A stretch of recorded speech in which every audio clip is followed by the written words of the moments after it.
up, New Braunfels? I'm Louise Schrank, and this is my partner in crime. My name is David Gonzalez, and you're watching our podcast, What's Up, New Braunfels? Hey, y'all, this is the first episode of What's Up, New Braunfels. Today, we're going to be talking about enforce your own ordinances, and we're also going to be looking at No Love for Love's Truck Stop. So follow your own ordinance. What are we talking about there? What is that about? Well, recently, a zoning change came up for a piece of property at 220 block of FM 1102. And there was evidence presented to the city council and the mayor that the ordinance had not been followed concerning the placement of the signs and also the signs being readable. So they were presented that at the city council meeting and they went ahead and passed it. So does the city not have to follow their own ordinances? I mean, I don't know. To me, it seems like that should have been tabled and brought back because of the fact that there was proof that it didn't follow it. Yeah, and I can attest to that because I actually live in this area. I travel 1102 every now and then, and I couldn't see any of the signs. I made sure that I drove by just to see where the signs were. I couldn't see anything. It seemed like whatever I did see of a sign, it was set back way apart from the road, farther apart from the road. And we also have video of some pictures that were taken of the signs itself that were presented to city council as part of this vote that they had at the last city council meeting. So we're going to show that to you right now.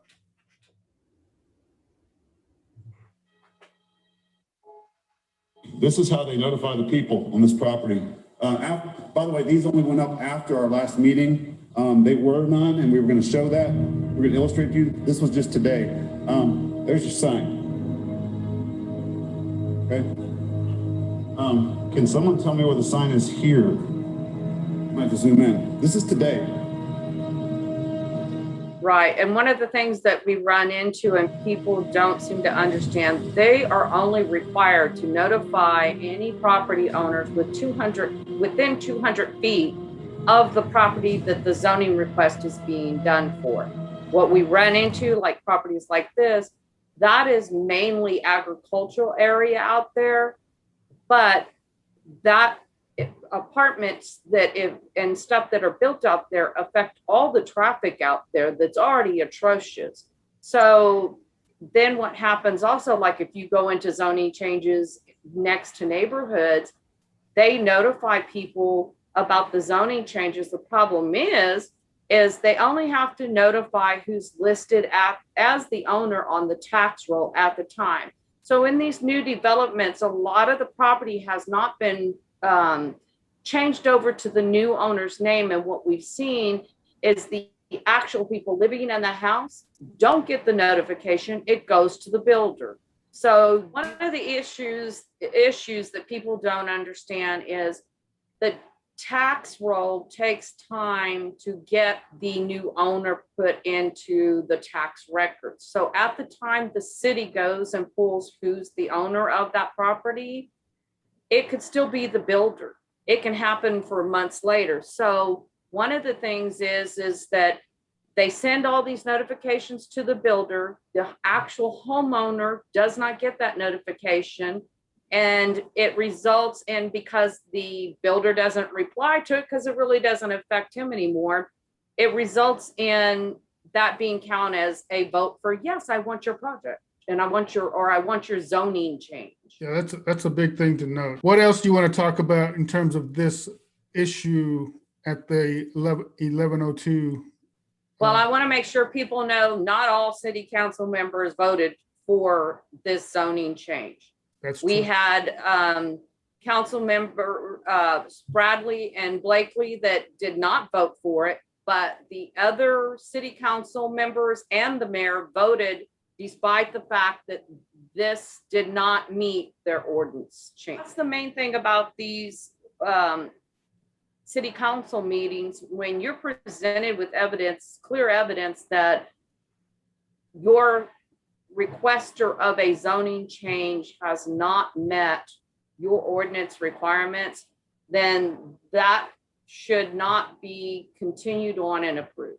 It should have been not allowed to do that. Tabled that. Yep. My next subject is no loves for Love's truck stop. No Now, this loves is- for Love's truck stop. Right, and this is more in your area because it's right by you. So I do know that we have a large group over in that area that have done a Facebook page, and it is basically they are against having this truck stop over there. It's literally on the same side of the highway as the TA truck stop, and just not even really the next exit down, because the exit that's there currently goes past where the truck stop signs are at, and that are announcing the zoning. Yeah, exactly. I have a video of that, and I will show that to you right now. Here's the entrance to the exit. There's the signs right there. The exit is right here, and the signs are right there, passing the truck stop right now. So yes, this is kind of close to home because it is up in my area where I live.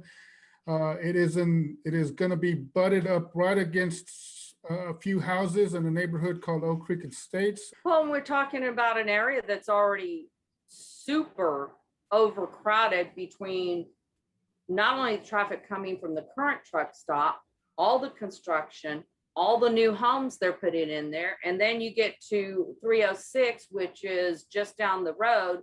You've got Creekside, you've got all the construction going over in that area. And then you go down 306 and they're at Common Street. You've got new apartments going in. Yeah. Down a little further, you've got some more new apartments in. That area is just overwhelmed with traffic. Yeah, it's hard because even in our neighborhood, people are cutting across into the neighborhood to get to avoid Conrad's Road, to avoid Creekside. There's an entrance to Creekside. There's an entrance to Quail Valley that does kind of avoid Conrad's Road and Creekside if you go the back way through, through Goodwin. And I'll be honest with you, I do that sometimes myself just to avoid those two areas to get on the freeway. Well, not only that, there's a creek over there. Yeah. That could end up getting polluted when you're talking about putting large containers of fuel in the ground that close to the creek. The name of that creek is Alligator Creek. Alligator Creek. Yeah, that certainly could have a big impact environmentally on that. I heard that they were proposing moving the entrance closer to Alligator Creek, but I mean, with big trucks and, they run trucks at night. They run them while they're parked there so that they can, if they sleep, they have AC inside the cab of the truck.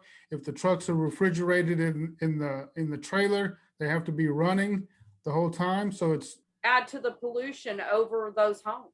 Right. Because Noise they're going to be pollution, right there. Fluids leaking out of the vehicles and possibly into a watershed. Just the traffic. Noise pollution. Also, the traffic impact study showed there were approximately 8,000 in and outs to that truck stop. I believe it was on a given day. That's the projected in and outs to that store. People going in and out of the driveway over there. Yep. And then you've got the one right down the street, and then just a little further down, you got Buc-ee's. That's right. So, not to mention the mall. Yeah. So it's crazy over here. I think currently it's in the planning commission stage right now. It's in that meeting phase right now, and more than likely will be presented to council here. Maybe, I don't know, sometime in August, maybe sooner. Who knows? Yeah. So I don't know. It's a big deal. 2 truck stops within half a mile of each other. 3 truck stops within 5-mile radius. Probably less than that. Right? And there's no common sense about putting them both on the same side of the highway. Why not put them on one on the other side of the highway and go further down into the county? Right. for the Love's truck stop so that you're not impeding upon people's homes. Exactly. But we kind of know why, because of a certain project that may be coming up here as well. That'll be another topic for a different episode. Yeah, the Mayfair project. Correct. Yeah, that's probably why it's not going down the road, Yeah, because that's where they're planning on having that project. That's right.